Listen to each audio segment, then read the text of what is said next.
कहते यहां से तो कोई गुरुमुख पूर्ण संत और फिर संत में पूरी आस्था पूरी मर्यादा में रहता हुआ कोई बिरला ही संत यहां से पार होकर जाता है। जम किंकर के धाम नरेसा,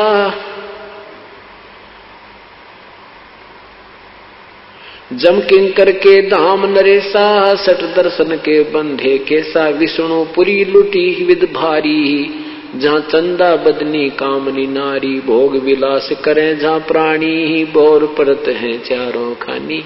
कहते इन ब्रह्मा विष्णु महेश के लोकों में और इस स्वर्ग आदि में ब्रह्म लोक आदि में वहां पर भी यही जो यहाँ सांसारिक व्यवहार है ज्यों का त्यों वहां है, लेकिन उनमें और हमारे शरीर में अंतर है। वहां की व्यवस्था, वहां की सुंदरता, वहां के आहार हमारे से कई गुना अच्छा है। जैसे एक तो गरीब व्यक्ति मजदूर व्यक्ति की व्यवस्था होती है, उसका शरीर होता है, एक अच्छे साहूकार सेठ बड़े अधिकारी की व्यवस्था होती है, उसका शरीर भी अच्छा होता है, उसका खान पान उनका घूमन फिरन की कोठी भी अच्छी। इतना अंतर कहते हैं यहाँ के और वहां के में स्वर्ग में है। लेकिन वहां भी क्या कहते हैं, भोग विलास करे जहाँ प्राणी, ही भोर परत है चारों खानी। वहां अपना कर्म भोग कर वो भी फिर वापस 84 लाख योनियों में आ जाते हैं। शिव पर लुटे कुटे बहु भांति, ही जम किंकर तोड़त है छाती। शिवलोक में चले गए, शिव की साधना करके कहते हैं फिर 84 लाख योनियों में नरक में, और यम के दूत फिर उनकी छाती तोड़ते हैं, उनके कर्म आधार पर दंड देते हैं। ब्रह्मपुरी में शोक संतापम, जहाँ हम देखे बहुत विलापम। कुबेरपुरी में जोरा कालम, जहाँ योगनी गाँव ख्यालम। जम की नगरी बहुविध जोरा, जम किंकर गुर्जों सर फोड़ा। वरुण नगर में नाचे बीरम, जहाँ कोई जीव न देखा थीरम। लोकपाल में लूट पड़ी है, जोगनी फांसे लिए खड़ी है।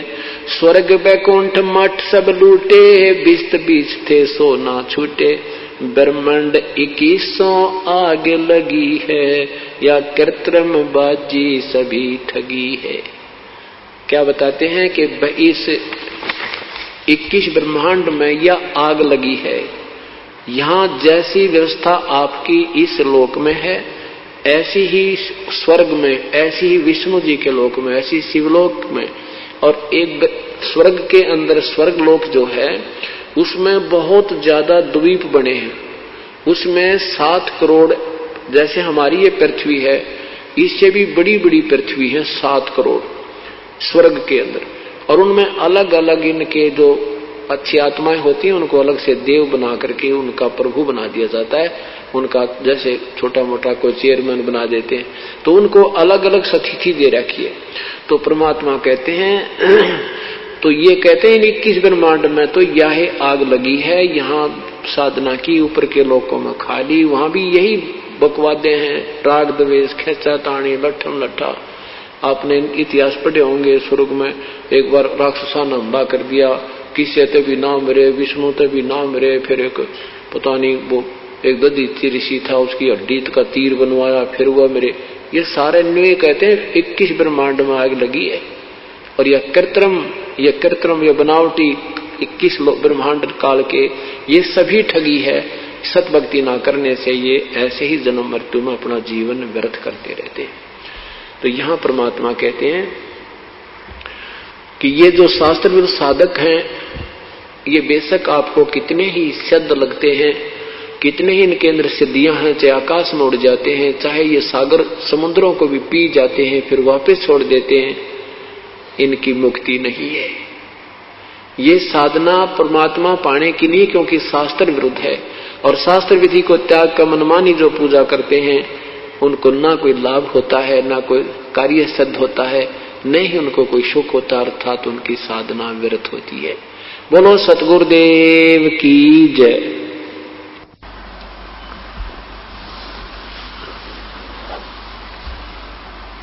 सभी पुण्यात्मा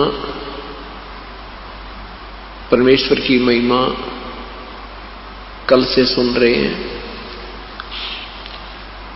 कल के शाम के सत्संग में आपने सुना था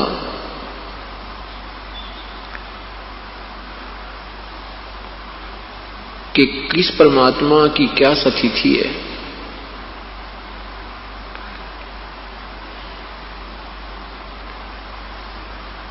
अब उस परमेश्वर के पाने की विधि क्या है? वो परमात्मा जो पूर्ण ब्रह्म है, पूर्ण परमेश्वर है, सशरीर है, जिसका नाम कबीर है, जिसके विषय में सभी सदग्रंथ गवाही दे रहे हैं, आंखों देखे संत उसको प्रमाणित कर रहे हैं। उसके पाने की विधि कैसी है? कौन सा वो मंत्र है जिससे परमात्मा प्राप्त किया जा सकता है, जीवन मरण पूर्ण रूप से समाप्त किया जा सकता है?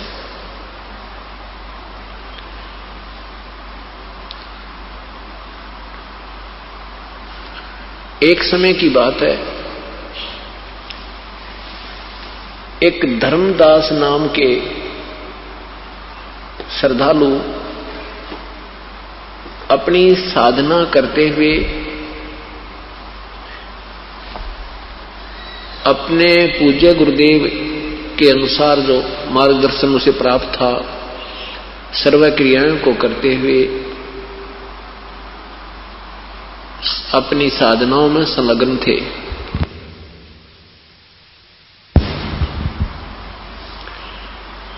पवित्र हिंदू धर्म में जन्म होने के कारण सेठ धर्मदास जी श्री ब्रह्मा जी, श्री विष्णु तथा श्री शिव जी के गुणगान किया करते थे। ब्रह्मा तथा विष्णु तथा शिव जी की पूजा विशेष किया करते थे। हरे राम हरे कृष्ण, ओम नमः शिवाय, ओम नमो भागवते वासुदेवाय, ओम आदि मंत्रों का भी जाप करते थे। हरे राम हरे कृष्ण आदि भी जाप करते थे। विष्णु पुराण का पाठ करते थे। गीता जी का नित्य अध्ययन करते थे, स्वाध्याय करते थे। एकादशी का व्रत करते थे। गुरुदेव के बताए अनुसार 68 तीर्थों पर भी भ्रमण के लिए वो घूम रहे थे।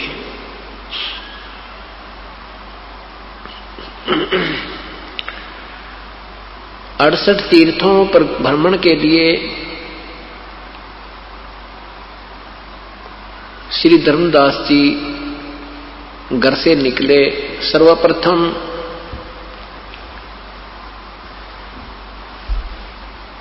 मथुरा में पहुंचे। मथुरा में जिस तालाब में, जिस जोहड़ में भगवान श्री कृष्ण स्नान किया करते थे, वहां जाकर के ये माना जाता है कि यहां स्नान करने से जीव का कल्याण होता है। उसके बाद फिर वृंदावन जाते हैं। वृंदावन के अंदर गोवर्धन की फेरी देते हैं, गिरिराज की फेरी देते हैं।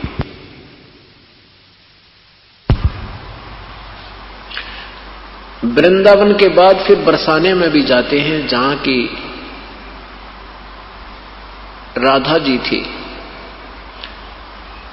ये मथुरा जाने वाले उस तीर्थ का लाभ बताते हैं कि ये सब क्रियाएं करने से उसको बहुत लाभ होता है। इसी दृष्टिकोण से श्री धर्मदास जी मथुरा के अंदर पहुंचे। उस तालाब में स्नान किया। स्नान करके बाहर कुछ स्थान को गाय के गोबर और मिट्टी मिलाकर के स्वच्छ किया, उसको लीपा, पलस्तर किया, मड पलस्तर किया।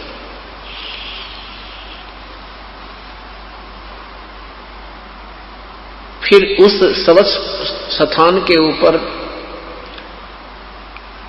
भगवान का एक चित्र रखा, जिसको शालग्राम कहते हैं। श्री कृष्ण जी का एक चित्र, उसको जैसे पीतल का, उसको नवाया, उस तालाब से के जल से स्नान कराया उस चित्र को, तस्वीर को। उसके बाद उसको स्वच्छ कपड़े पहनाए, तिलक मुकुट रख के तिलक लगाया, सब कंठी माला डाल करके उसकी स्तुति धूप दीप किया। उसके बाद गीता जी का पाठ करने लगे। उसी समय पूर्ण परमात्मा, पूर्ण ब्रह्म, सतपुरुष कबीर देव, कबीर परमेश्वर एक जिंदा महात्मा का रूप बना के वहीं पर उपस्थित हुए। जिंदा महात्मा कौन होते हैं? मुसलमान धर्म के अंदर एक विशेष वेशभूषा होती है, काला एक कोट होता है, काला ओवरकोट जो घुटनों से भी नीचे तक का होता है, उसको चोगा भी बोलते हैं। वो काला एक कोट पहने हुए और सिर पर काला टोप पहने हुए, लंबे से चोटे का, ऐसी वेशभूषा वाले साधक को जिंदा महात्मा बोलते हैं। जिंदा महात्मा की वेशभूषा में परमेश्वर धर्मदास जी जो अपनी साधना कर रहे थे उससे कुछ दूरी पर विराजमान हो गए, बैठ गए। धर्मदास जी ने देखा कि एक साधु आपकी क्रिया को बड़े गौर से देख रहे हैं। ऊंची आवाज में गीता जी का पाठ करने लगे।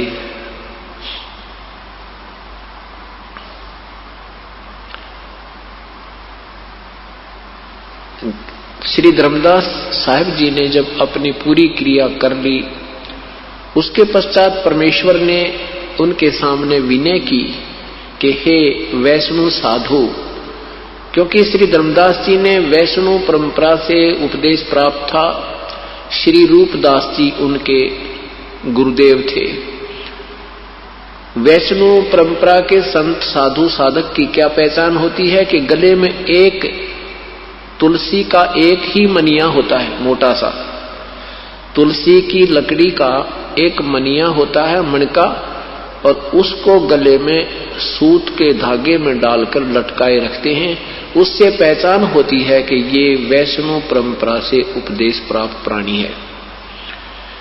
मस्तिष्क पर तिलक लगाना ये भी वैष्णव परंपरा के साधुओं का ही प्रमाण पहचान होती है।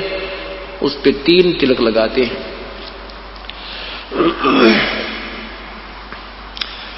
परमेश्वर अपने आप को छुपा करके उस प्यारी आत्मा धर्मदास जी को समझाने, शरण में लेने के लिए उनको महिमा देते हैं कि हे महात्मा जी। कबीर साहब कहते हैं धर्मदास साहिब जी को कि हे महात्मा जी, आपकी साधना मुझे बहुत अच्छी लगी। आप बहुत ही अच्छी तरह उच्चारण कर रहे थे। मैं बहुत जगह घूम चुका हूं, भ्रम लिया हूं, मुझे कोई सतमार्ग बताने वाला संत नहीं मिल रहा। मेरा भी कल्याण करो, मुझे भी कुछ भक्ति मार्ग बता दो। धर्मदास जी ने सोचा कि एक मुसलमान होकर और तेरी साधना से प्रभावित हुआ है तो इसका कल्याण संभव है। इसको मैं अपनी भक्ति विधि बताता हूं। धर्मदास जी ने कहा कि भगत जी देखो, मैं भगवान के विषय में बता दूंगा, लेकिन उपदेश मेरे गुरुजी देंगे आपको, उनसे आपको उपदेश दिला दूंगा। परमेश्वर ने कहा कि ठीक है, पहले मेरे प्रश्नों का कुछ उत्तर दो, मेरी शंका समाधान करो, फिर मैं आपके गुरुदेव के पास चल के उपदेश ग्रहण करूंगा। धर्मदास जी बड़े प्रसन्न हुए। धर्मदास जी ने बताया कि हम वैष्णव परंपरा से उपदेशी हैं। हम छोटी जाति वाले व्यक्ति से के संपर्क में नहीं आते। हम नीच को निकट नहीं बैठने देते। हम कोई जीव हिंसा नहीं करते और राम कृष्ण का जाप जपते हैं, गीता जी का नित्य पाठ करते हैं, श्री राम कृष्ण का जाप जपते हैं, एकादशी का व्रत रखते हैं और अब 68 तीर्थ की यात्रा पर निकला हूं। इस प्रकार मैं स्वर्ग प्राप्ति करूंगा।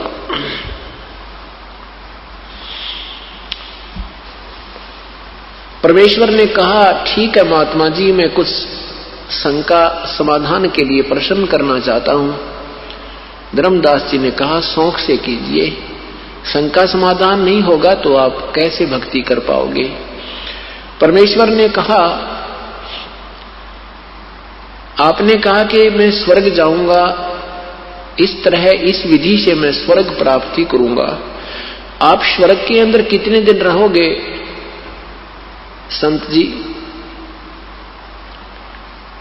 सुना है कि स्वर्ग भी एक समय विनाश में आता है।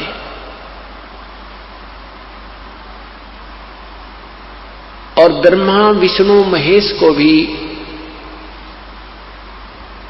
अविनाशी नहीं बताया। ब्रह्मा विष्णु महेश भी नाशवान प्रभु हैं। इन्हीं की जीवन हिस्ट्री, जीवन चरित्र अर्थात पुराणों में वर्णन है।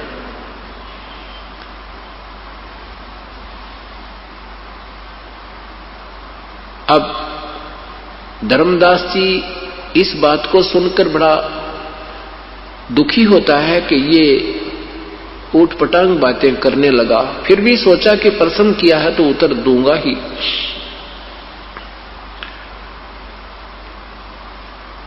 धर्मदास जी से परमेश्वर ने कहा कि देखो, 8वें अध्याय के, गीता जी के 8वें अध्याय के 16वें मंत्र में लिखा है कि ब्रह्मलोक से लेकर और नीचे तक के सारे लोग पुनर्वर्ती में हैं, अर्थात इनको ये नाशवान है, इनके प्राणियों का जन्म मृत्यु होता रहता है।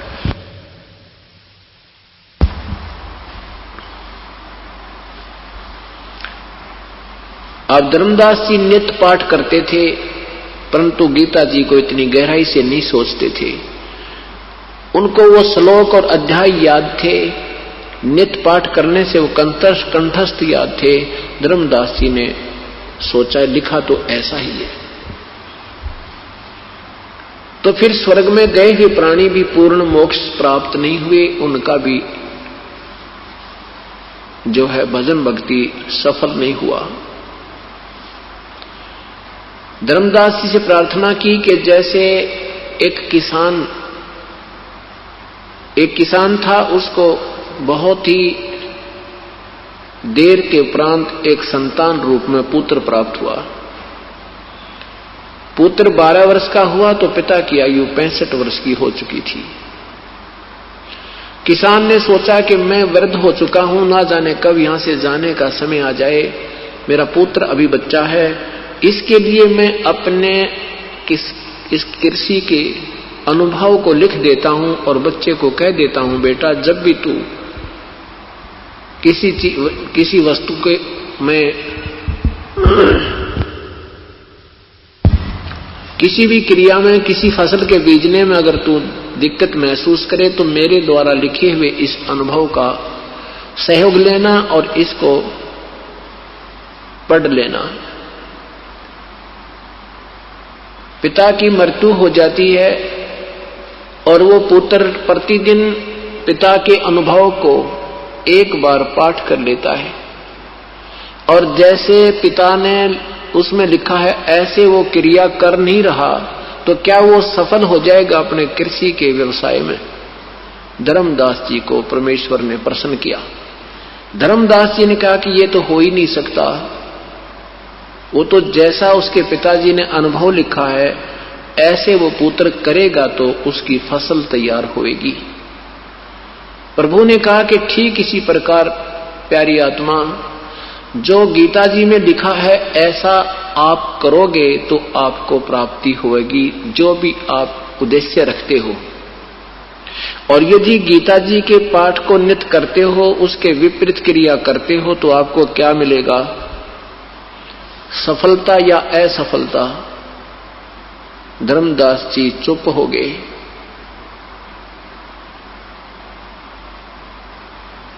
परमेश्वर ने कहा कि गीता जी के 6 अध्याय के 16वें श्लोक में लिखा है कि अर्जुन, ये योग साधना तो न तो अधिक खाने वाले की, न बिल्कुल ना खाने वाले की, न ही ज्यादा जागने वाले की, न ही अधिक सोने वाले की, और न ही एकांत स्थान पर बैठकर साधना करने वाले की कभी सफल नहीं होती।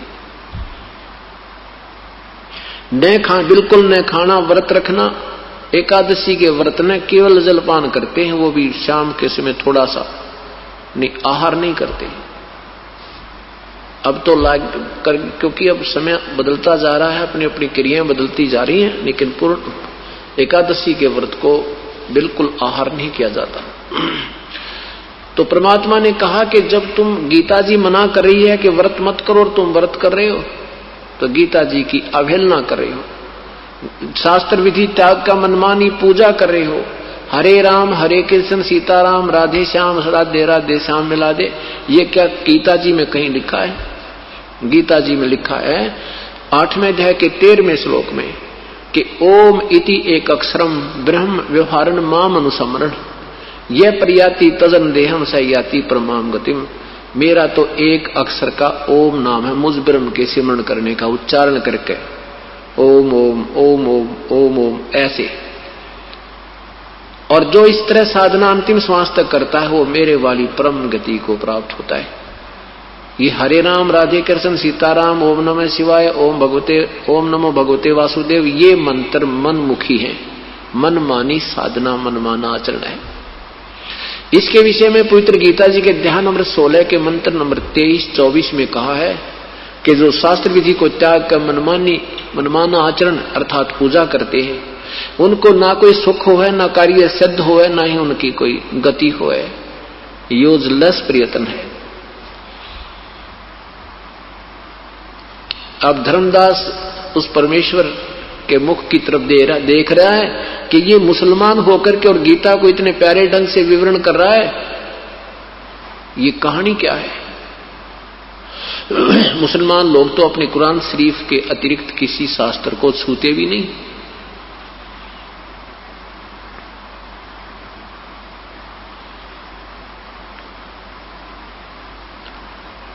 अब इस सब प्रश्नों का उत्तर नहीं दे पा रहा है और अंत में क्षुब्ध हो जाता है।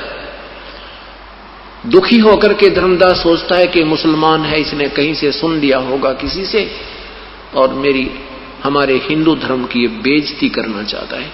इस बात से दुखी होकर, क्रोधित होकर धर्मदास ने कहा कि जिंदा जबान संभाल कर बात करना। आप मेरे गुरु बनना चाहते हैं या मेरे से कुछ प्रश्न ज्ञान प्राप्त करना चाहते? इतना जब उन्होंने कहा तो परमात्मा अंतर ध्यान हो गए, अदृश्य हो गए, उसके सामने से एकदम गायब हो गए। अब धर्मदास जी भयभीत हो गए कि ये तो कोई देव पुरुष था, ये कोई सिद्ध महात्मा थे और प्रश्न जो कर रहे थे वो बिल्कुल कांटे के थे। अपनी नादानी और नालायकी पर पश्चाताप करते हैं कि ऐसे महापुरुष के साथ मैंने ऐसा बद व्यवहार नहीं करना था, दुर्व्यवहार नहीं करना चाहिए था।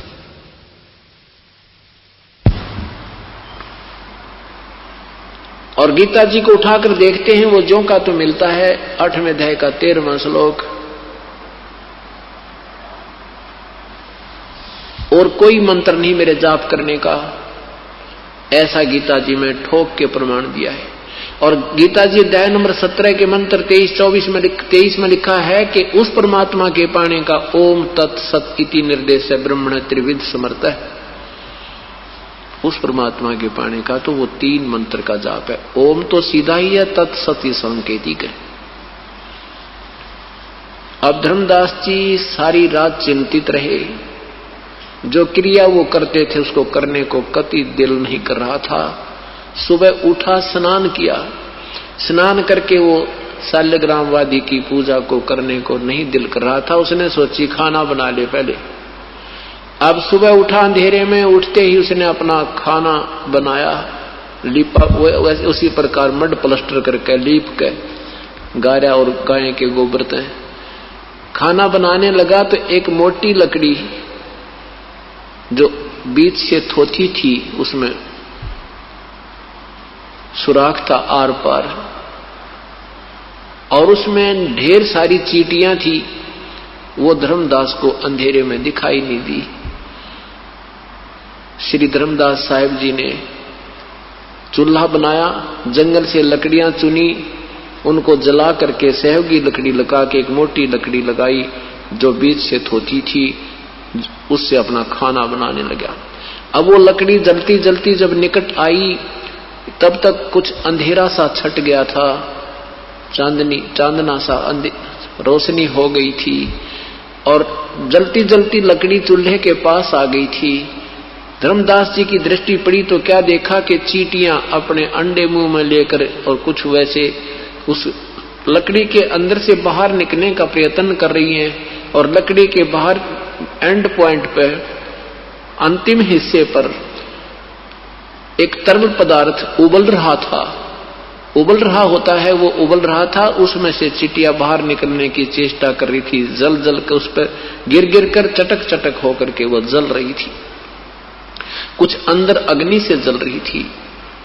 ऐसे करोड़ों चींटियों की हत्या देखकर, हिंसा देखकर धर्मदास कांपने लगे, क्योंकि साधु आत्मा ही प्रभु पाने का प्रयत्न किया करती हैं, उनको साध संगत कहते हैं।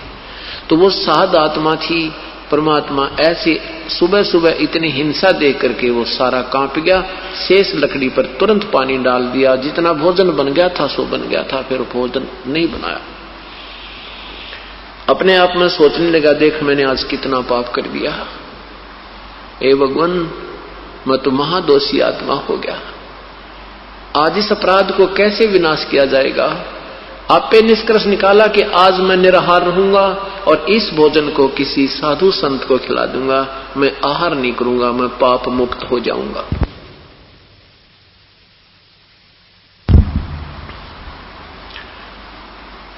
उस सारे भोजन को उठा करके धर्मदास जी चल पड़े संत की तलाश में, वही पूर्ण परमात्मा, पूर्ण ब्रह्म, सतपुरुष एक साधु भेष बनाकर, जैसे हम साधु मानते हैं, हमारी जो दृष्टिकोण बना हुआ है कि लाल कपड़े हो, भगवा बाणा हो, गले में एक माला हो, माथे पर तिलक हो, जटा बड़ी हो या मूंड मुड़ा रखा हो या कोई ऐसी क्रिया हो तो हम उसको संत मानते हैं, ये हमारा दृष्टिकोण है। लेकिन परमात्मा के लिए ये दृष्टिकोण नहीं है, ये तो ऊपरी दिखावा है। जिसमें सतभक्ति और सतज्ञान है वही साधु होता है, वो चाहे कैसी वेशभूषा में। धर्मदास जी की दृष्टि पड़ी के सामने साधु बैठा है, उनके चरणों में प्रणाम किया और आहार रख दिया सामने और कहा प्रभु भोजन पाओ, हे महात्मा जी आहार करो, आपको भूख लगी होगी। परमेश्वर ने कहा हां धर्मदास जी मुझे भूख लगी है, धन्य हो, धन्यभाग, धन्यवाद हो आपका,